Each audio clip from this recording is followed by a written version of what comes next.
Hi. Thank you for being on my show, John. I No appreciate problem. you coming back on. Thanks, Lee. Glad to have you here. So we're going to talk today a little bit about what organizations should be doing to monitor the risk associated with their supply chain. Okay.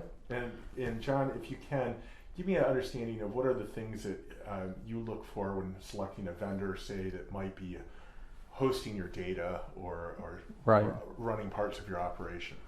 Well, the world is data driven, and so your evaluation of vendors is critical and should be focused on their interaction with your data, what their subcontractors are going to do. Are you going to allow them to have subcontractors? Where are those subcontractors located? And by all means, get some sort of attestation that their environment that you're now relying on has been audited.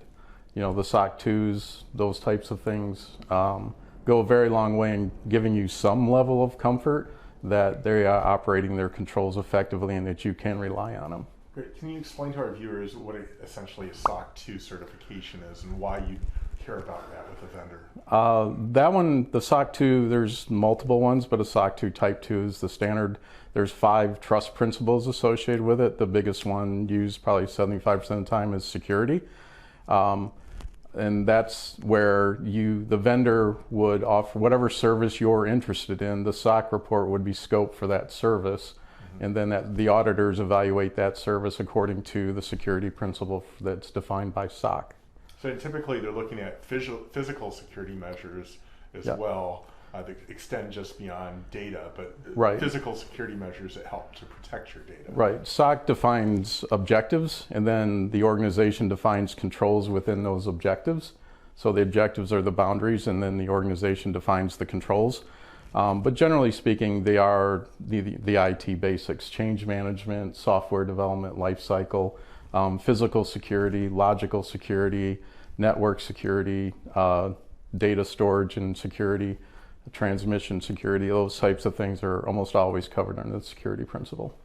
Isn't it true that someone could have all the certs out there and still get compromised? Oh, absolutely. The certs are not a guarantee by any stretch. They are just, as we've said, they're meant to give you a level of comfort in the control environment of the people you are now basically trusting with your data.